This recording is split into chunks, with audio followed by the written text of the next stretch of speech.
Well, good evening, everybody. Thanks for coming to another episode of the Infirmary. This week, we are going to be talking about annual training plans. Yes, it is that time of the year when you and your coach are getting super excited about the season and putting events on your calendar. So we're going to talk today about how you can best use an annual plan to keep those goals for those events in front of you and to build a sensible progression to those goals.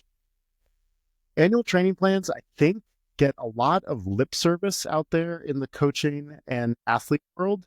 Everybody talks about using them, but then when you actually get down to the nitty gritty of them, I don't know if they're actually used as much as they should be.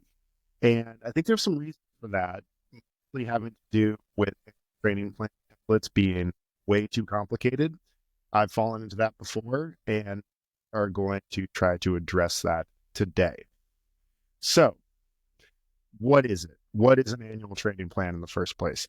It should be a one-page or close to one-page document that has entire season on it and where you're going to be able to see what you are focusing on in training at different points in the year and also how much you're training. It's a great way to figure out what the training load for your particular year is going to be.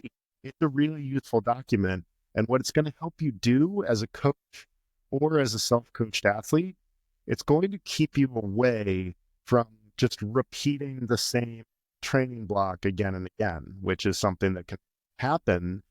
And a good annual plan will have blocks where you're focused on a certain discipline, like swim, bike, or run, and a certain intensity or a goal or a focus for that particular block or discipline. We tend not to suggest things like block periodization, where you're going to focus on like one discipline, for that whole time. There's a fair amount of evidence that doesn't work as well as a nicely balanced diet of training. And so you might be focused on FTP extension on the bike during a certain period of your training. But while you're focused on that FTP extension, over on the running side, you might be building endurance. It might be a big endurance block where you're just running a lot, or it might be on skills, turnover, run gait, things like that. We'll talk about the different ways that you can balance your training plan. Because if you try to build a training plan where it's something like, we're going to do VO2 max work for all three sports 5 days a week, you're going to be burnt out or hurt real fast. Okay, so we're going to talk today about three big areas for annual training plans. The first is goals. Goals are going to be important. Second, we are going to talk about actually using the annual training plan and building kind of the bigger picture view. And then finally, we're going to identify what sort of workout types you're going to be focused on in any particular training block.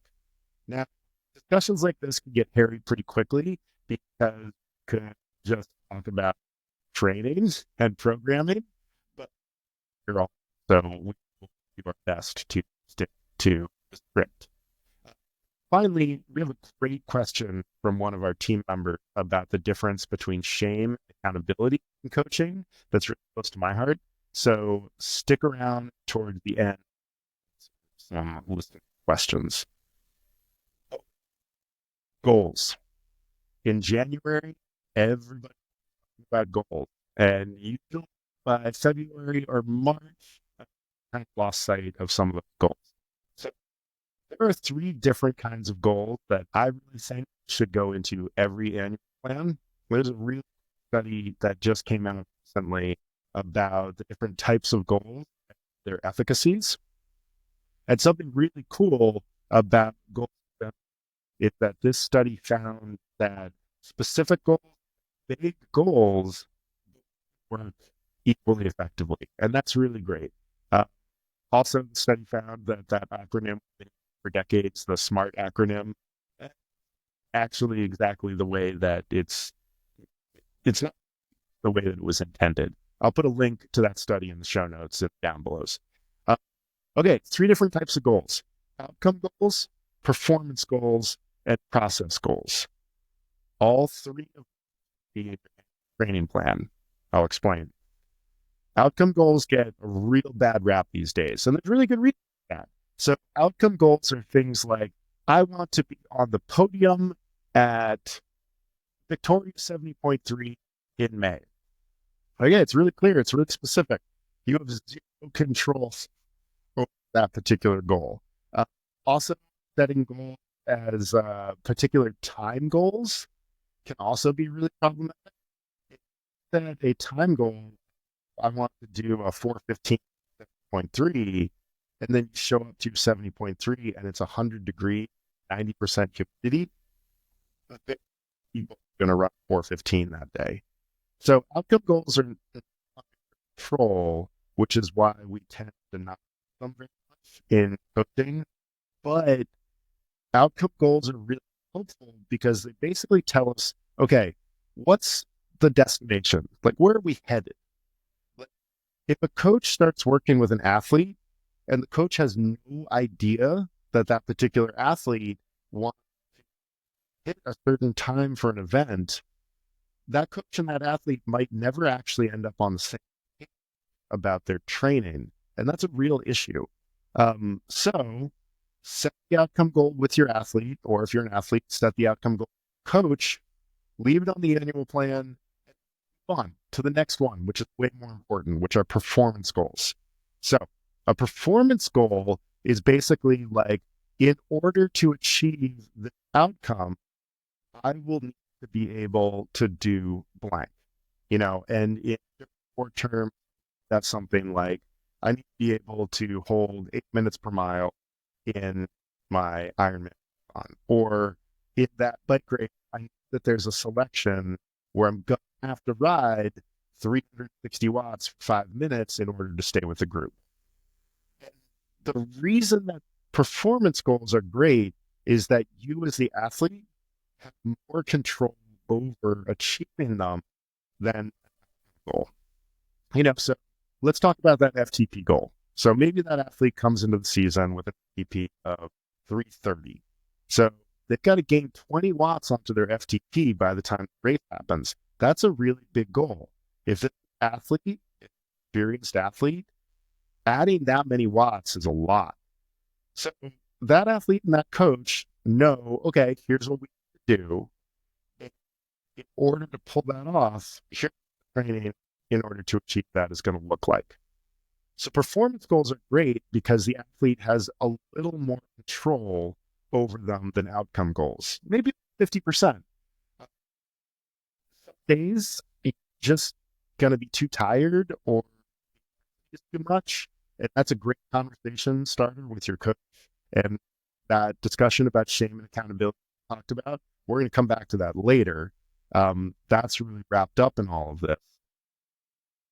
But you have more control as an athlete to achieving those training goals. So that goal is 20 watts on that FTP by the time the race happens.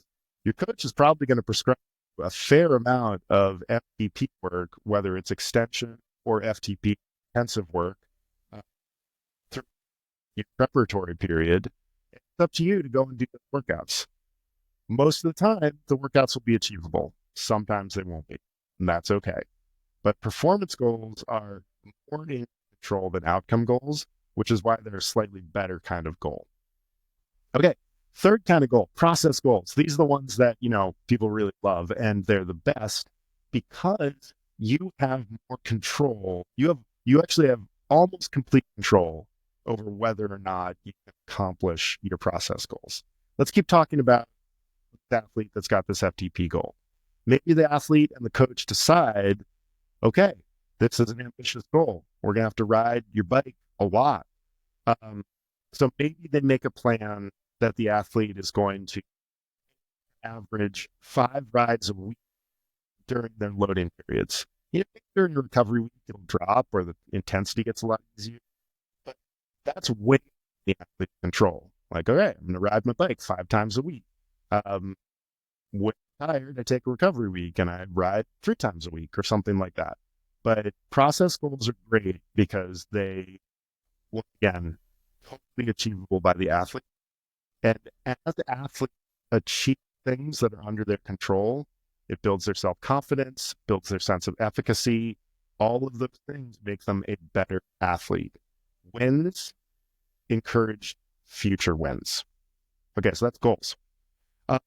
Okay, now that we know what we're trying to do, now we got to get those events on the calendar. So this is fun. You open up your spreadsheet, whatever for your annual plan, and write down the events. Then you get started kind of figuring out what the blocks are. Okay, so we're going to get this FTP goal. So these 8 weeks of the season are focused exclusively on threshold development. That doesn't mean that you're doing threshold workouts every day. I want to be clear about that. Most of the time, maybe you should have 2 to 3 interval sessions per week. Great. Special cases, like that's a maybe, but most of your training should be really accomplishable. But what we're talking about here is blocking out pure and what you're going to focus on. So my first big rule for this, even though it's an annual plan, write 6 months at a time. If you try to write the whole year, you're going to be like, oh, look at this beautiful plan. And then something's going to happen. Like that athlete is going to get sick or work picks up or they move or your athlete leaves. All sorts of things can happen.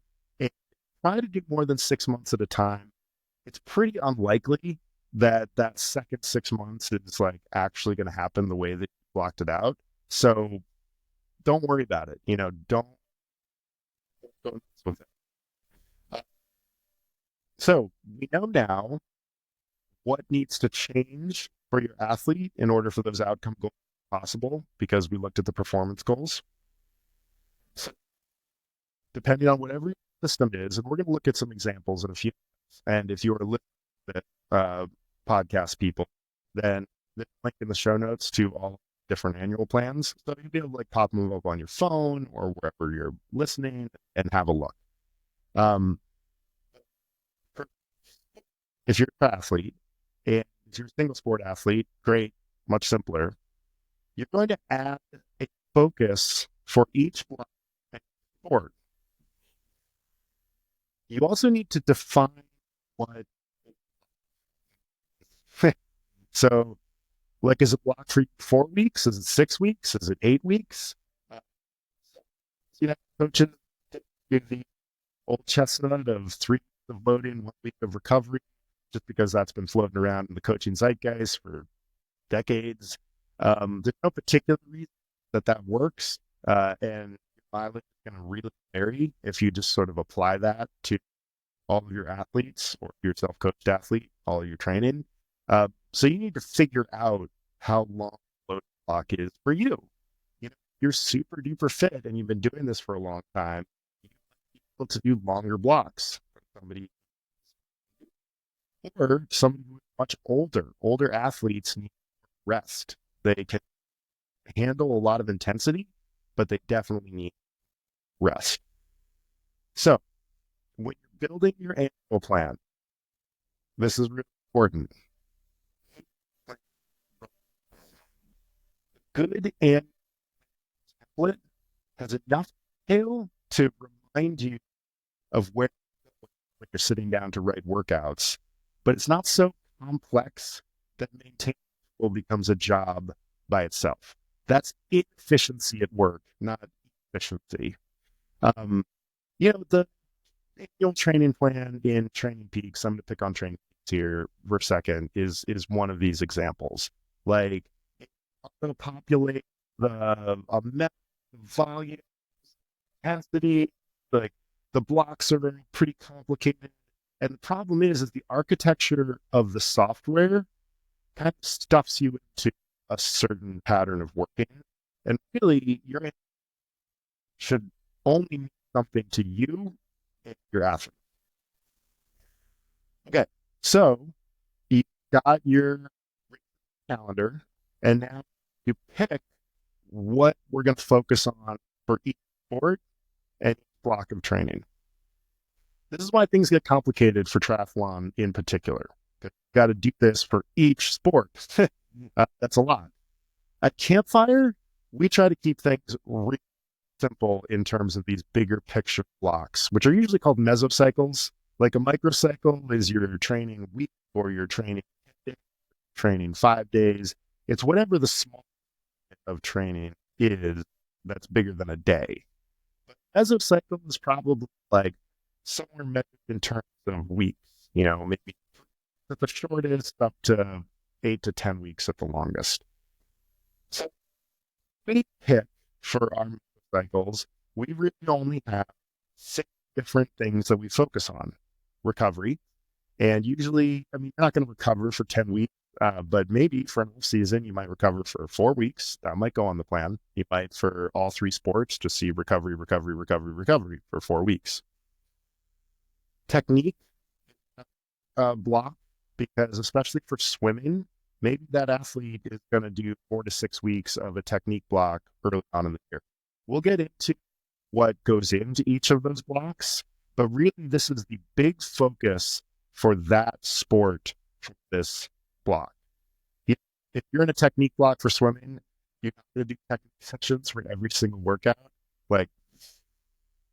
Not super fun, but it's the primary focus. It's the thing that we're going to test at the end of the block. So recovery, technique, training, that's big, vague, and I can hear conversations starting all over the internet when I bring that up, because what the heck is base training? But still, there are periods of the year where we're going to do 8 to 10 weeks of base training. And ideally, as a coach, you have an idea of what that means for you and your company. And as an athlete, hopefully you know what it means when the coach says we're going to do some base training. If you're a self-coached athlete, you have some understanding of what base to you. Fatigue resistance. This one's really important for all sports. Fatigue resistance is kind of having a moment. It's been a part of training forever, basically. But fatigue resistance is efforts drop off after a certain amount of time of work. So, if you need to sprint effectively at the end of a bike race, well, then fatigue resistance be around to maintain a really good sprint after you've done the whole bike race. So maybe that's what you're focusing on for fatigue resistance. For triathlon, this might be able to hold a certain wattage on the bike for an entire Ironman and not have it fall off towards the end. Because if you've listened to us before, triathlon cascade, and if you're on the bike, you're going to have a really hard day on the run. So fatigue resistance is a block that we use in all 3 sports. Threshold development. So threshold development, we can talk about sending FTP up, or we can talk about holding FTP for longer, threshold extension. For almost everybody, you're going to get a much better bang for your buck for being whatever your threshold is for a longer period of time than you are just trying to just drive it up. Increasing your FTP is incredibly tiring, takes a lot of work, and you're not going to be able to focus on many other things. And if you focus on FTP extension, you're actually going to see probably your FTP going up if you're doing it right. And then finally, speed. So what does speed even mean? Speed can mean a lot of things, but say that you discovered that you 135 in a half marathon, 70.3. That's pretty darn good, but maybe you're like, okay, I want to run 125. First, you got to look at the bike. Are you riding too hard on the bike? Okay, you're not. Great. You're riding sensibly on the bike. So now we need to work on making it faster. There's a lot of different ways to make people faster, but I like just having a block that's about speed, because that allows the coach and the self-coached athlete to then figure out, well, what does speed mean? work on it, you can measure it, everything like that. Some caveats here. If you're a triathlete and you are developing sports at once, it is almost impossible to try to develop more sport at a time. It can be stuff where you're sort of nibbling away at the edges of something, but if you're really trying to improve a certain discipline, then the other two that are part of the sport probably need to at least take a drop in intensity for a little bit. Maybe up in a block of moderate running and moderate swimming, focus on extending your or something like that. Once again, it doesn't mean that you just go do keep running and swimming all the time. A good coach is going to find ways of workouts useful in different ways. So maybe for your run workouts, it's a lot of endurance, but run something like 8 to 10, 15-second strides. So a stride for everyone out there, acceleration, maybe around 95% of your hit that 95%, like in the last seconds of the 15-second, 20-second stride, something like that. So you really just accelerate the speed, hit that 15 seconds, and then coast. They're really non-taxing, but they really your body understand how to run fast, especially if you've just been doing endurance run and legs are tired. You're not sending those signals strongly to muscles to run effectively. So doing something like strides or cadence at the end of a bike ride, or some like swim in the pool, a really good way to just like remind the body how to do things effectively. But this all started with you can really only progress one sport at a time if you're a triathlete. So remember that. One nice feature of an ATP is it's some kind of heat mapping with the way that you've developed it. Because if you do that, then you're going to be able to see kind of like, oh, wow, like 6-week period of the year when everything's red, that's probably too intense. If you're using red as your like high intensity number, that kind of thing.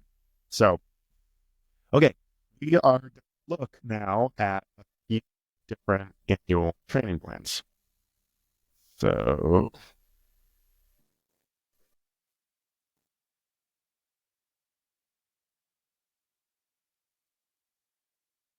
okay, so this is a Notion-based plan. There'll be a link to this in the show notes, and guys grab this and duplicate it for yourself. But you'll see that there's this area up top that allows us to go through and do all the goals. Now down here, I've got some of this back-end stuff exposed at the beginning. All you're going to do in Notion, you just click on the header column. It pop this up where it says hide and view. And you can get rid of this column where the first day of the year, just a full column of January 1. You don't need that. So hide that. And also, the start date has to be Monday if you want.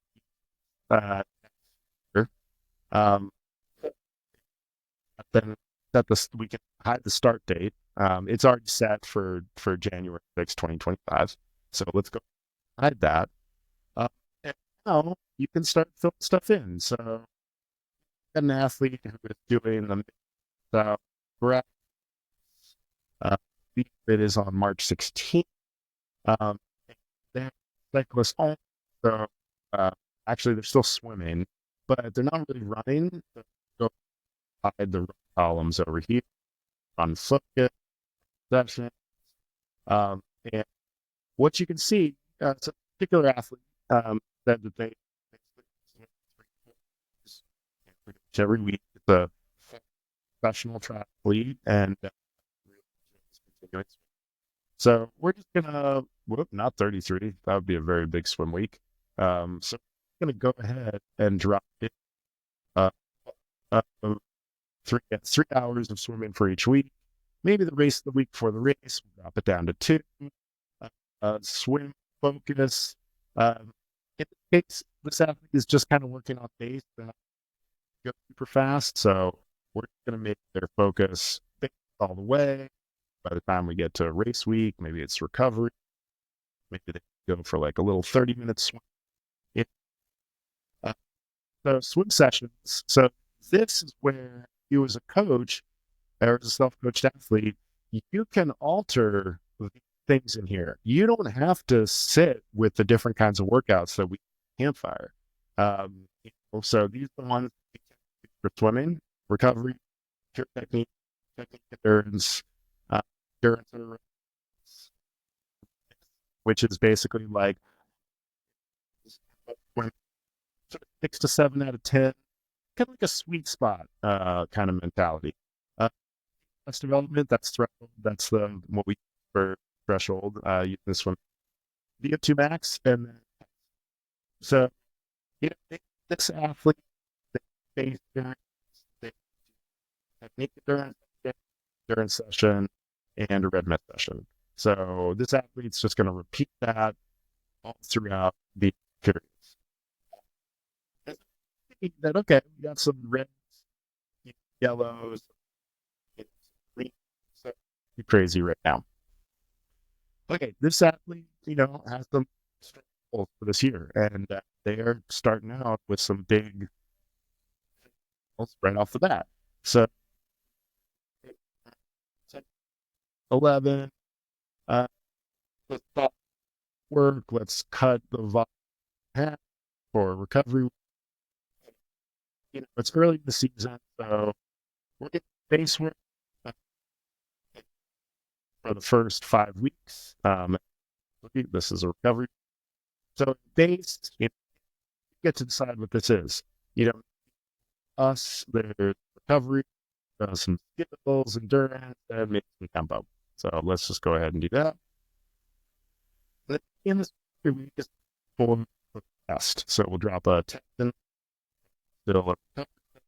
probably still an endurance session, back one skills and technique session. And then after this athlete finishes up this base block, maybe we want to speed block. Depending on found in the test, maybe this athlete has great endurance, but their speed is really working. So let's go ahead. Maybe that week before the race, you would kind of back off. Recovery. So in speed,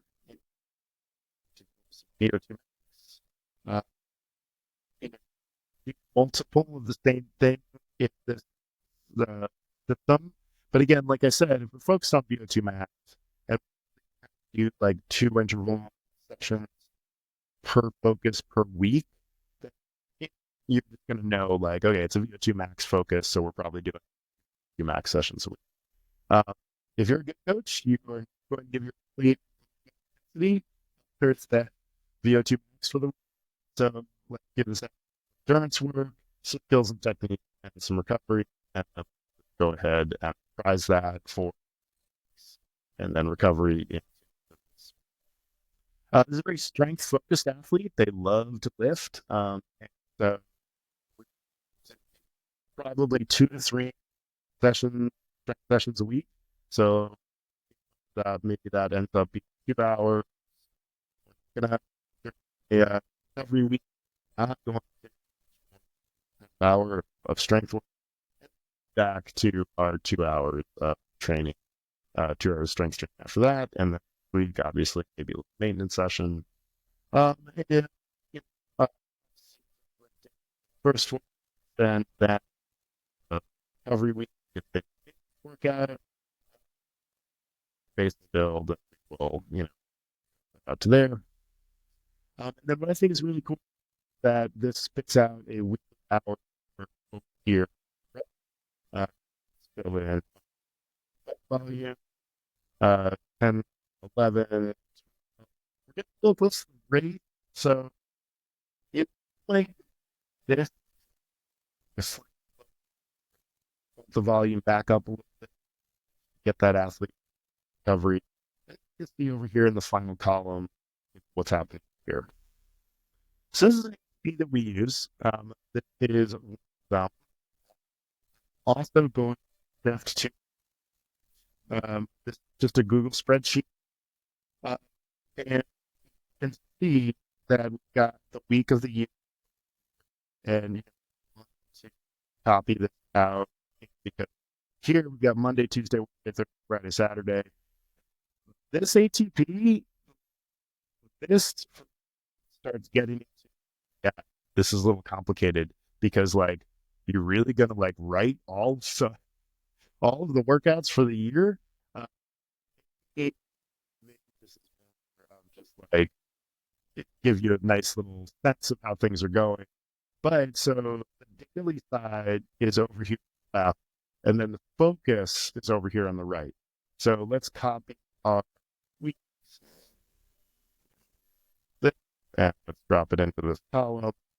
That didn't work. 1, 6, 25. Okay, so now you pick dates yourself, but let's do 1, 25, and spreadsheet trick and see if it worked. Did okay? We've got our month for the first till the kind of end of April. And so here, fiddling around, depending on how good you are with the spreadsheet, we're going to, drop in our blocks and put them. See that there's a space for 3 goals. Here, I built different block types with some color coding. And so you see with this athlete, again, hot. We've got a lot of green, we've got a lot of blue, we've got a little orange, red, starting to get into the sea. So this is another way that you can build out your foci for here. Okay, I'm going to stop sharing a second because we're going to jump over to a complicated spreadsheet. So we're going to share again.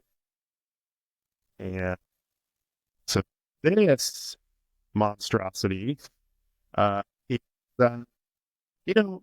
this definitely falls into the like, this is probably too complicated, but you can see there's a column across the top where we can drop in. So let's go ahead. Okay, so gravel coded nicely to like rotate. We can define phases, the preparation phase, competition phase. Mesocycles are limited each, so in order to change that, you got to break a lot of stuff on the spreadsheet, and then fill out 8 hours of cycling. What is cool about this spreadsheet is like sweet little graphs down below. Fun. If you're into stuff like that, go for it. There's workouts that we used over in Campfire, but once again, go ahead, put in whatever you like. Put in whatever. Yeah, I should go full year. Here that lets you set the max microcycle hours of max weekly volume. Set that like something like that. And then if you come back over here, you'll tell you kind of how much of that you're doing as a percentage. So we used to use this a little. I think it's a little too complicated. I like the Notion-based one because it's simple to set up, it's simple to change. What you're doing the course of the year. So those are the 3 different example training plans. They can be really simple. You can write this on a piece of paper. It doesn't have to be computer based. But the most important thing is that you, athlete, agree on it. That you look at it and be like, okay, that's pretty sensible. Let's do that together. Okay, so uh,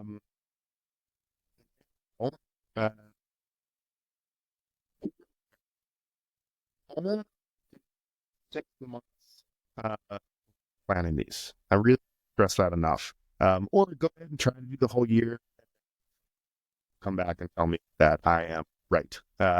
Just like being a teacher, basically building a syllabus, but syllabus survives contact with the enemy, which are the students, obviously, and want to respect that. And so maybe you only build the first 4 months of the plan, see how it goes.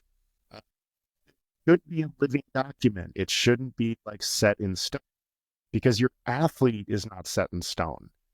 Your athlete changes. They have a life. They get sick. They get injured. They go on trips. Work picks up. They be able to modify the plan, but also respect the fact that there is a living person in front of you. Okay, awesome. So that's our section on plans. And again, if you want, there's a link in the down below or in the show notes where you can go pick these up from us.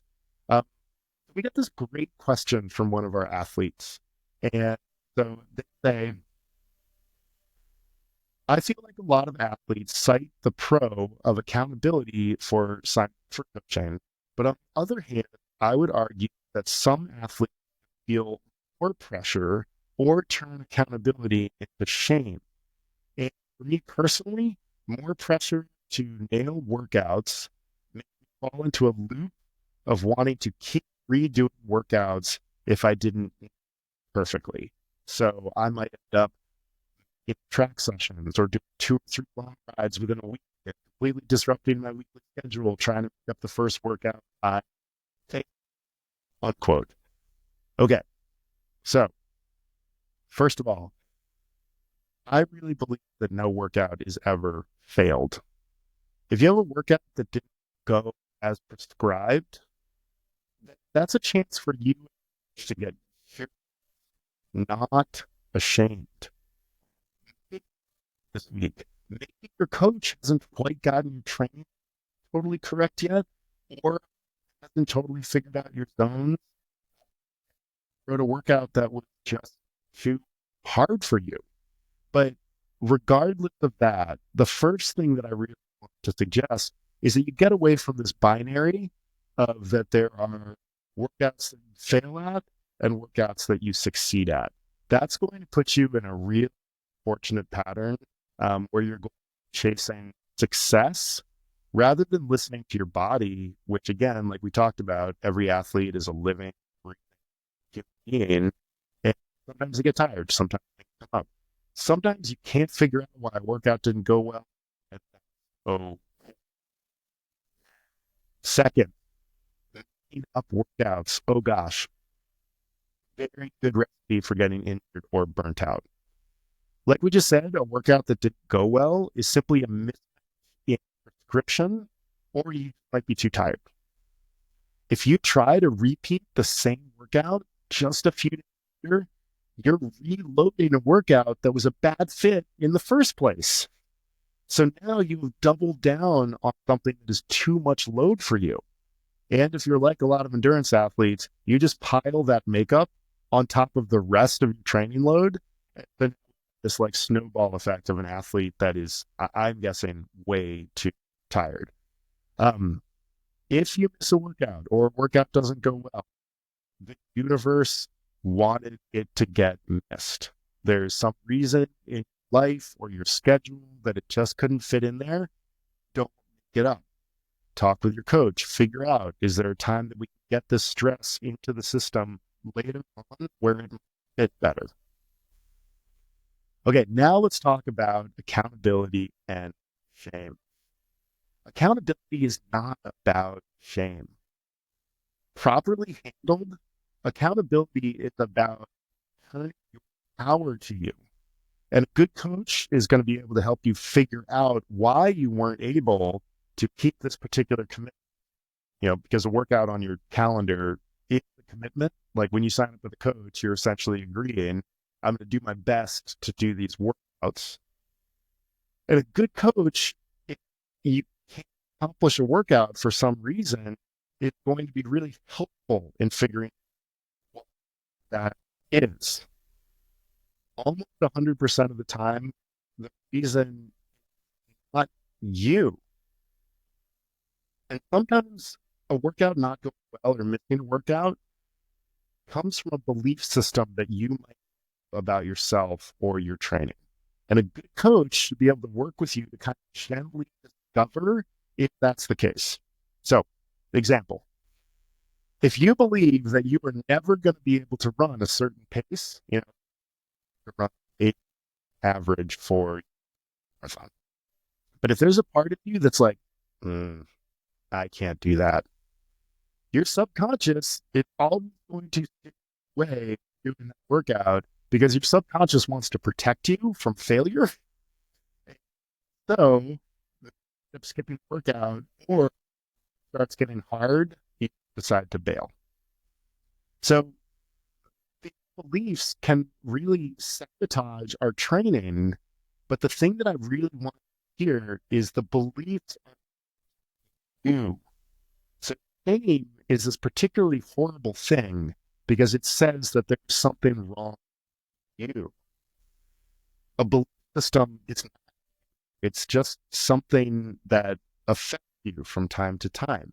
It's like having a real room just kind of kicking around your head, but it's not who you are.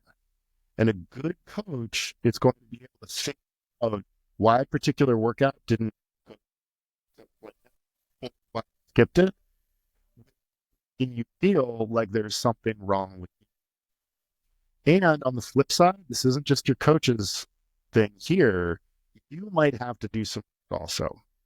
If you end up in shame when your coach is like, hey, let's figure out why it didn't happen, you need to do some work yourself about the difference between accountability and shame, and kind of showing your ability to maybe take feedback or to just kind of sit with the coach offering feedback.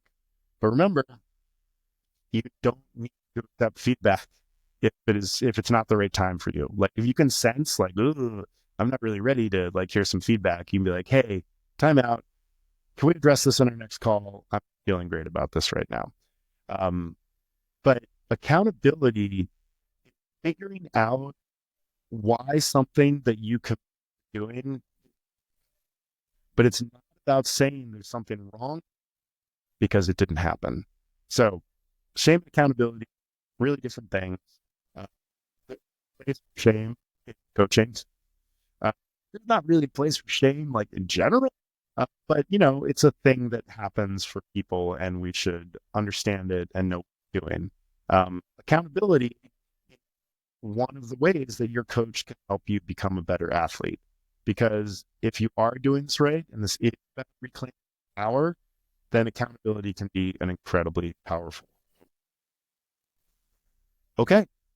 Well, are there any of these annual training plans that you like to download and use yourself? Like I said, if you're watching this on YouTube, they're in the down below. If you are listening to this podcast, they are in the show notes. And thank you for listening, as always. Support us. The best way you can support us is by hiring us as your coach. And all the places, campfireendurance.com. Come find us, come work with us. We're great. If hiring us as your coach is a bridge too far, maybe tell a friend about the show or give a 5-star rating wherever you show. It does help other athletes find us and fix what is not working for them in their training. I hope that was interesting. I hope that was helpful. Chris, I can't fire if you want to have something in this podcast. But thank you so much for listening.